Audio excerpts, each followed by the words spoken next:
to. Yeah. I would say I so. love Would it. you? I don't know. She's like, yeah, for sure. I would totally hang out with you. Oh, mark it. That means snap. Oh. Go in Yeah. front of the mic or okay. Whatever. Yeah, Okay. Don't overthink it. Is that it? Yeah. Okay. Got it. Cool.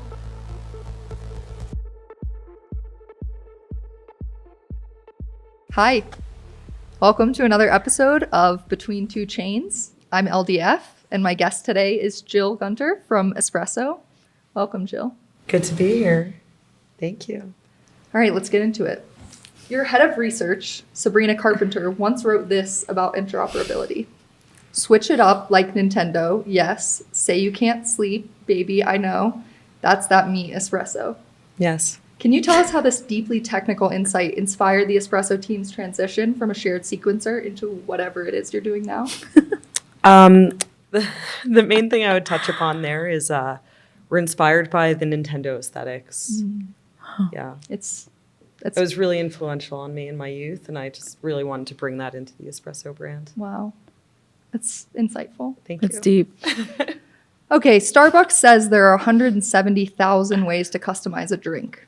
For example, I like my oat milk latte shaken, not stirred, because I have standards, which made me wonder, what will happen first, 170,000 TPS or 170,000 chains? I knew where that was going. Chains, for sure. Always chains. Yeah. It's always chains. It's always been chains. There's a lot of chains claiming 170,000 TPS, but I don't think it's real. So the chains first. Chains. Everyone Always. wants a chain. No one wants to make transactions. She said it, not me. One of my colleagues, Cram, drinks 2 Nespresso pods every morning. One Peru Organic, one Shanghai Lungo. He claims Nespresso has solved espresso making. One button, hot, steaming, velvety perfection. Similarly, I'm declaring that interop is solved. Chains are connected, tokens are moving, data is flowing. So now what? Are we all out of a job? Soon.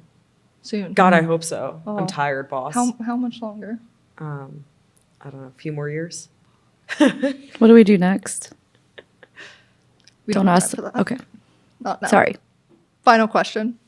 We're filming this in Pisces season, late February, a deeply creative, intuitive time. So let's lean in. Assume chains have auras, which they obviously do. What chains are you most spiritually aligned with? And there's only one rule here. You cannot say Cardano, because that's everyone's answer, and I'm tired of pretending that it's interesting. Oh, man. Bitcoin. I know, it's so lame. I'm a Taurus, Final answer? though. I'm a Taurus, and I feel like there's this really kind of aggro, bull in the china shop energy to being a Taurus. And I do feel like that. Orange coin suits you. Yeah. The militant Bitcoin maxi thing, like, I'll be honest, that aura resonates. Beautiful. Yeah. I'm not gonna lie, I feel pretty shaken after that intro of hard-hitting questions, but I do want all of us to take a deep breath. And I want to officially welcome you, Jill, to the podcast. Thank you. Welcome to our collaboration with LayerZero and Rehash, Between Two Chains. I'm super excited to have you here as the queen of infra and the espresso mama. Am I an infra girly? You are.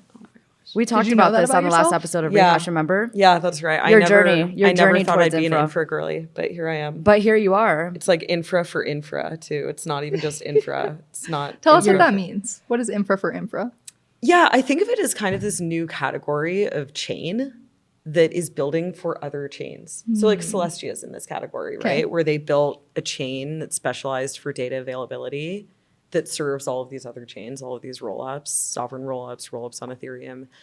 We're kind of like that. We are a chain that is specialized for interop, specifically to give fast and secure confirmations on transactions and on blocks so that we can have composability between chains. And so it's infra for infra builders. Infra's infra. Yes, exactly. We are deep in the Beautiful. stack. Yeah. Well, That's very on that meta. note, I feel like interop is a hot narrative right now. Indeed. Everybody's talking about it. What does interoperability mean to you? Honestly, it means money Legos. Like I actually think that that's a really powerful image, metaphor, whatever that we use in this space all the time, money Legos. it's not just about being able to make transactions between different chains and different domains. It's about being able to do way more than that. Like so much of what crypto has unlocked has come about because we have all of these applications that can just like permissionlessly interact, right? And when you're in a fragmented world, you miss that. And that's why we need to talk more about like things like message passing, things like confirmations, all of this infra for infra that's really deep in the stack, because that's how we unlock that composability back amongst all of these many chains. It goes beyond just bridging assets. Do you think we have enough infra? You can never have enough infra. That's the correct No, answer. in all seriousness, I do think that like if you look at the Ethereum stack right now, it kind of pains me to say this, we're cutting a lot of corners. Like things are not as secure, as decentralized, or as fast and user-friendly as they should be. So there's all of this like infra, like this is infra vaporware, this is just venture-backed nonsense. I don't Who's want saying this. that? Who's saying Angry that? people online. Name them. Shame them, They're mostly anons, to be honest. of course. They're Classic. mostly Always. people with pitchforks who like want bigger airdrops from these companies. Which like I get that. You know, everyone's in crypto for their own reasons, but I mean, who doesn't like money? yeah, Free money. can we call it money? I don't think we have time for that. Oh man. I'm We won't curious go how there. your view of interoperability has shifted to from previously being an app girly to now Yes. making the switch over to infra. Because last episode of Between Two Chains, we talked to Aditi and Nitya from Para. Oh, I just saw them walking out. That's what I, they like, were here accosted for. them. Yeah, Amazing. that's what they were here They're for. the best. But we talked a lot about interoperability from a consumer app perspective. Yeah. And so I'm curious like how your perspective on interop has changed from working on apps previously to now being deep into infra. I think that there's just so much that gets abstracted at the application layer. And I think that it's really easy to say as a builder, whether you're an app builder, infra, whatever, like, oh, like users don't care about X or Y or Z. Like users don't care about security, or users don't care if everything's actually just centralized under the hood. But I think that this is part of what drove me down the stack, I guess. Like, it's our responsibility to care. So, like, they're not going to care until they have to. So, yeah, I think that that's kind of how my perspective has evolved over time, is like, it's all well and good to abstract things away at the app layer, but yeah, it's our responsibility to care. Yeah. I remember something you said in the last time I interviewed you on Rehash. You Such said a good something. episode. You said such a good Very good episode. episode. We D&D highlight of my day. Still haven't played. Have you? I know. I have a neighbor who's really into Dungeons and Dragons. That though. might need to be a quest for us. Yes. at ETH Denver I feel this like weekend. we can accomplish this. I feel like we can too. this is doable. Okay. There's let's a make it lot happen. of There has to D&D be coded people. Totally, there at has ETH to be. Denver. But anyway, I remember something you said in the last episode was that for the end user, we talk about interoperability, but for the developer, we talk about composability. Yes. Yeah. Can you explain more of what you meant by that? Yeah. I think it comes back a lot to what I was just saying about money Legos, where for developers, it's like Web3, crypto, whatever the meta is of what we're calling what we're all doing here right now. It's unlocking this superpower of being able to have access to this galaxy of free, open, permissionless APIs. Like you don't get that in Web 2, you know? It's like you're trying to build something, okay, you've got to go get like an enterprise contract with whatever, you know, software provider with whatever service. Like you can't just permissionlessly, openly compose the applications that you're building. Like I saw last week, Kato AI is obviously super hyped right now with like the Yapper airdrop and blah, blah, blah. And I saw last week someone posting like, oh, like we're building like a new social platform off of some of the just open primitives that Kato has built. You see this with like a lot of stuff on Farcaster, I think is very cool. There's an app called Anoncast on Farcaster where anyone can go in and using ZK magic in the background, they can post anonymously, like truly anonymously.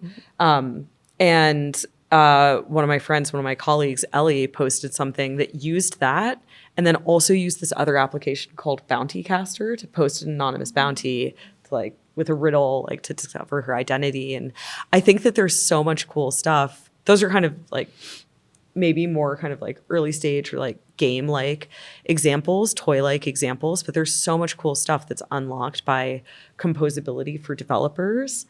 And it's a related problem, but slightly different from that of interop for a user, where as a user, I'm like, okay, I just want to move my token from point A to point B. You know, that's how I at least tend to think of interop. So I don't know, maybe LZF, maybe we need to update it. Composability is solved. Ooh. It doesn't have the same ring. Oh, It doesn't have the same ring. it doesn't. I was going to say, you've been a vocal advocate for the interop is solved Yes. narrative. Yeah. Why did that resonate with you? I think that, okay, this is going to sound weird to anyone who's listening to this who follows me on Twitter, because I am such like a doomer critic of everything, I feel like, on Twitter. Do you think so? Really? Oh, I get that a lot. People literally ask me, like, Jill, if you hate it so much, why do you work in crypto? And I'm like, I love it. People to question things. Thank That's how it gets you. better. Yeah, exactly. I think You're your like, Twitter is I fine. care. Thank you. Compared to other people, I think people are just being sensitive or overcritical There's for a- no reason. People are very sensitive Yeah. right now. Yeah. Where was I going with So this? yeah, what would surprise people? So, okay. Yeah, I think a lot of people would view me as like being kind of a doomer or a critic, but I am actually an optimist. I actually think that, Breaking like, news, everyone. Yes, I think there's no need to be upset. Yeah. I think that things are going according to plan. I think if you don't want to work on hard, challenging things, like, what are you doing here? And you should expect there to be challenges. And I think that we are very close to having interop be solved. And I think that there's a lot of criticism of Ethereum right now. Like, it's fragmented, it's a terrible user experience. It lost, for the first year in its history, more developers went to another chain. More developers went to Solana last year than to Ethereum. Okay, those are all good things to keep an eye on. But I think that there's so many teams building for interop who are absolutely goated, like, just incredible teams. This is actually my favorite part of doing what I do at Espresso. We are infra for infra. Yeah. We're a chain of chains. I get to talk to all of these different L2s. I get to talk to people like you and people at your competitors, right? And like, everyone is amazing and smart and passionate and like building for the right reasons. And I think that one of the reasons also why people like to FUD interop and the state of it is that they're like, again, there's all of this infra and like, what is it actually doing? And like, you know, everyone just wants to like push their own protocol or standards, and it's xkcd.jpg, like that standards thing, that a comic that everyone always references, 99 standards, now we have 100. Okay. I love that meme. But we're not actually all competing. Like, we're all building different parts of the same product for the most part. And I think that is so cool. It's like such a superpower of Ethereum that you have all of these different teams all building different components of this beautiful thing. And I think that we're very close. It's really hard, but I think that we're very close. I think interop is solved. It's funny More or because less. you and I have had a conversation about this before, where I think we described it as like, there's, if you view every single one of these entities as like a complete product, then sure, they're competing with each other. Yes. But if you view them as features that make up Exactly. a product, if you compose them in different ways, then like, to me, the thing we're missing the most is Optimus, because if you're sitting here complaining about what we do have, you're not really proposing what you need. Bro. And if you ask any of those people, right, like, Yes. what's missing? Like, what are you trying to build? What are you trying to accomplish? Like, that's why the interop is solved narrative started, because it was like, from a technical perspective, a lot of these problems pretty are much solved there. problems. We just have to like put those Lego Like, we need pieces together. people to Yeah. want to make something. Yes. And then there are all of these teams who are like glad to support, glad to even just work together to solve them. Like, of course, people like to point out that bridging could be cheaper or like routes could be better. It's like, okay, propose them. Give me a reason to Totally. put volume through this. And so how do you think about like sometimes infra can be an echo chamber that's away from, they're like, oh, we don't talk to applications, right? Like, no, we're just infra. Like we're unopinionated. Like how do we bring those people together? Okay, you have to be a user Oh, first. no way. You have Let's to not be crazy. stop watching this right now and go do something on chain. My favorite thing is Anything. when people on Twitter are like, there aren't any apps. I'm like, That's such a lazy take. there's so many It's apps such I a don't lazy have take. time to use all of them. Exactly. Yeah. Exactly. There's so many I want to try and I just don't have time. What are you talking about? Totally. So yeah, go do something on chain. I think that's You can just do things. you can just do things. You can just do things. And you know what? on chain. You can give people feedback. Yes. Like propose how it could be better. A lot of teams love that. I did this the other day, and I feel like I've made a friend out of it. Aw. Coops Records. It's an app, you can go use it. I went and minted it's like an NFT drop by the artist Odessa. Okay. Do you guys know Odessa? Yeah. I'm such a millennial right now, but love Odessa. They like did like a special edition of Sun models that they dropped on Coops Records. And I minted it, and honestly, like, okay, like I'm stoked to own it because I love Odessa. But I was like, I don't really know, like now, like what do I do next here? Like blah, blah, blah. And I posted, again, like someone could have seen it and said, this is criticism. I meant it very constructively. Like I just posted on Twitter, like, oh, like I just did this, but like I don't know what to do next. Like I got airdropped some Coop for doing this, Coop token. I don't know what that means. And the guy who runs it, Cooper, just like immediately was in my replies and was like, oh, like what would you want to see? Like what, Yep. what could we do? So productive. Yeah. I feel like I'm Twitter friends with you now, Cooper. Pretty cool. Shout out Cooper. Yeah. But I think that that's so important to stay in the flow of these things. Yeah. Just go do things, give people feedback. If you don't like it, that's how we improve this stuff. And especially if you're building infra or infra for infra, if you're a chain of chains, you need to be in the flow of these things and know what's going on. It was really funny last week.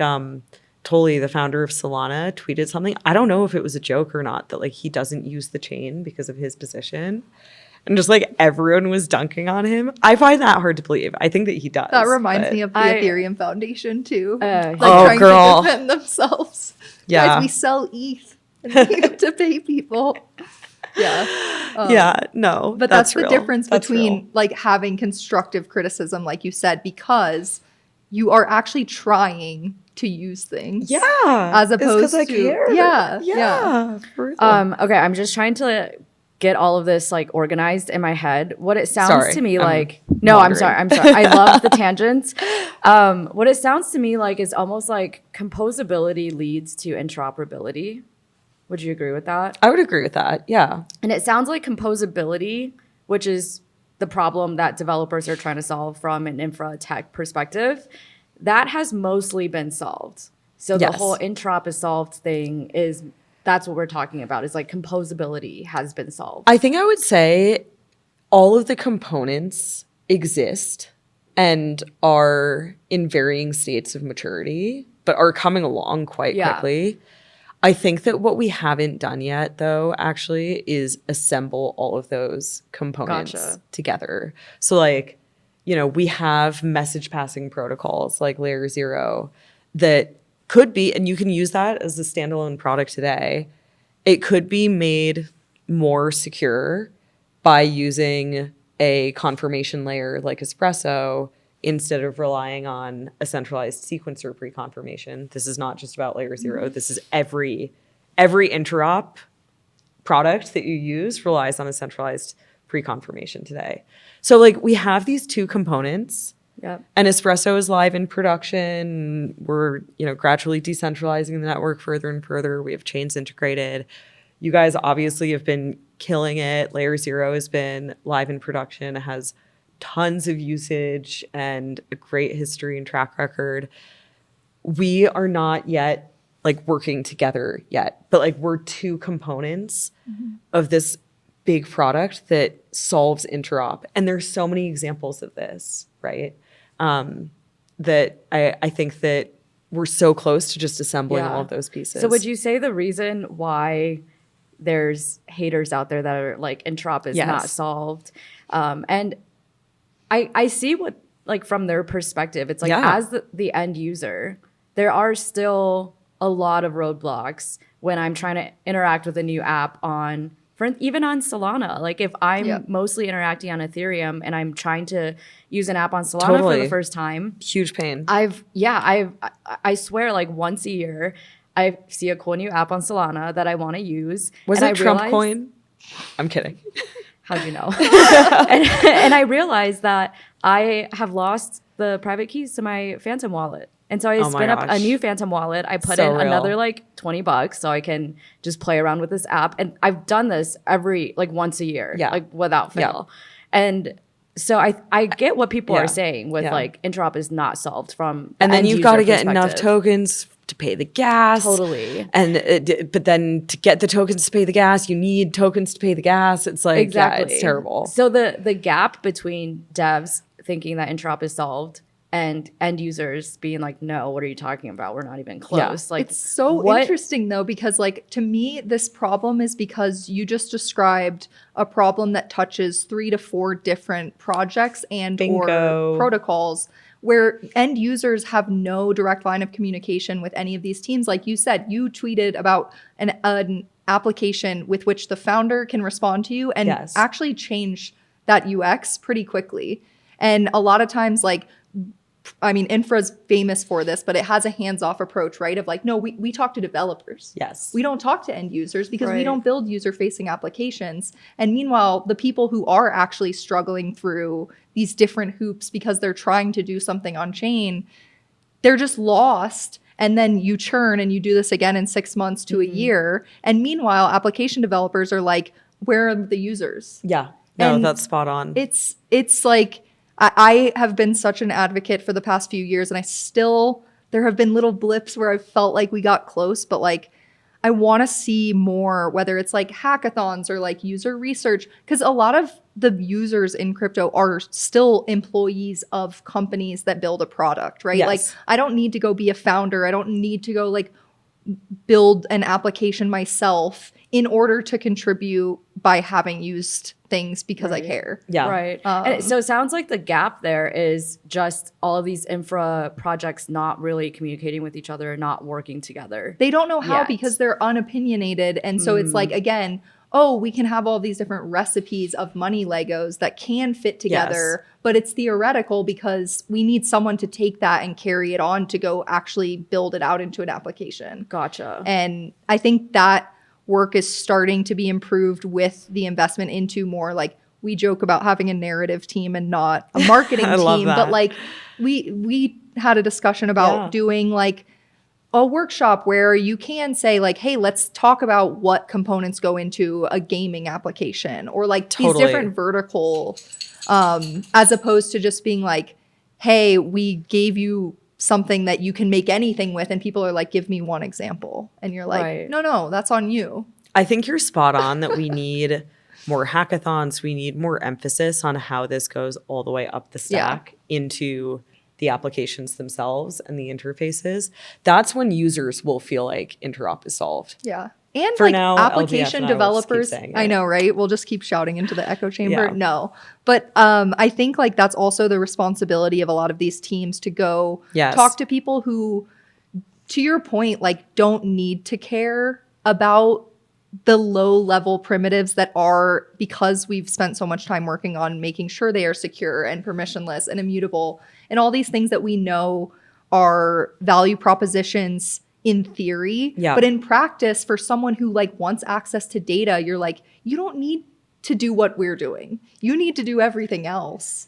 And I think that, again, like bringing these different groups of people who don't speak in the same places, the same like language is missing.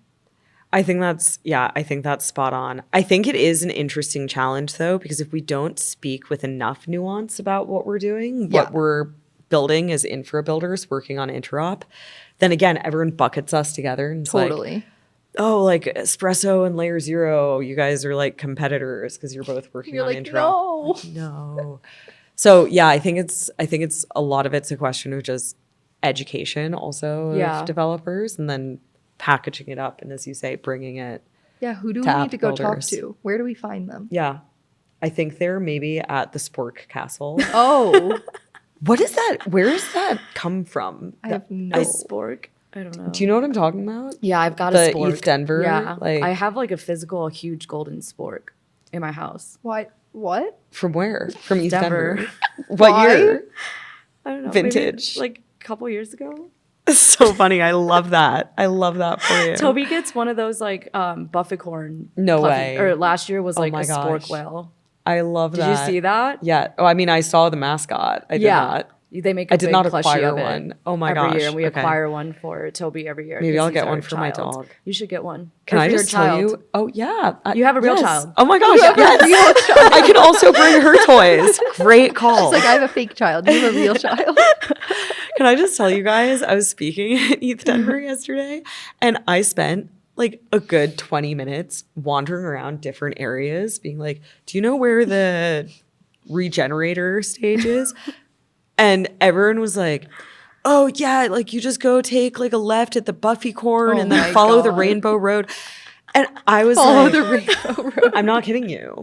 Take a left at the 72nd chain. Yes. And Yes. I was like, we are Wow. not serious people. This is too funny. I actually said interop is not solved for that exact reason because of like calendar Tetris Yes. yesterday. Yeah. It's like, Yeah. okay, that's the kind of interop we need to actually be fixing because the tech for moving Invent value between interop. chains, we're good there, Yeah, guys. Like totally, we're really good. totally. Yeah. I was going to ask earlier, what do you think are like the major categories of problems within infra that need to be solved? Oh man, I think it's the marriage of UX and security. I think that's what everything in crypto has always come down to, actually. And I think that you can think of it as this spectrum of trade-offs. It's like this optimization curve or function, the spectrum of trade-offs between how secure and decentralized do you want the thing to be and how user-friendly do you want the thing to be. We were just talking about this Yeah. with Aditi and Nitya. Oh, of course And I you was were. saying how like there's always a trade-off, even Yeah. in like the Web 2 world, between how much you want to prioritize convenience versus how much you want to prioritize privacy and security. And there always seems to be like Totally. the people that would rather just prioritize convenience. And I just want to be able to use my app and like log in and do all this stuff as quickly and easily as possible. Probably don't have the best security practices, whereas the people For that sure. really care about privacy and security are willing to jump through many, many hoops in order to ensure that they can maintain that privacy and security. I'll say a few things on that. I think that it is an optimization function. I think that there are always trade-offs. I also think that sometimes the technology does just improve. And I think that this is something that we think a lot about at Espresso. We, again, are basically a chain that's complementary to Ethereum that offers better, more secure, faster interop. And we're taking advantage of just technology improvements, of state-of-the-art consensus that has been researched and implemented and tested over the last few years. There's still a trade-off there, right? Yeah. Like you're not going to get, certainly not today, you're not going to get sub-second latency with 10,000 nodes on a consensus system. But you know, you can do better than you could 10 years ago. I also think that we as infra builders and as app developers, for those listening, need to be thinking about how to create the best user experiences possible. And this gets at another part of this product that we're all collectively building. Like, shout out to my chain abstraction folks out there. I think that they're doing great work to try to package things up in such a way that you can have the best of both worlds. I think Apple is a great example of this, right? Like they are so security and privacy minded, Yeah. and yet it's actually a much simpler experience for users than Windows. And we have a long way to go to get to that standard in crypto, but it is the spectrum of trade-offs, but there are things that we can do on the technology front and on the user experience front. Yeah. When you think about like all the different verticals that exist in crypto, like DeFi, all the way to gaming, to like on-chain consumer apps, creator apps, which verticals do you think can benefit most from just a refresh and, you know, really like devs focusing their time in figuring out Interop in that vertical? Oh, interesting. I actually think DeFi probably is the most meaningful. I mean, in a way, I kind of think everything in crypto is somewhat DeFi. Like everything is destined to become a token. And if it's a token, then you can trade it and leverage it and whatever else.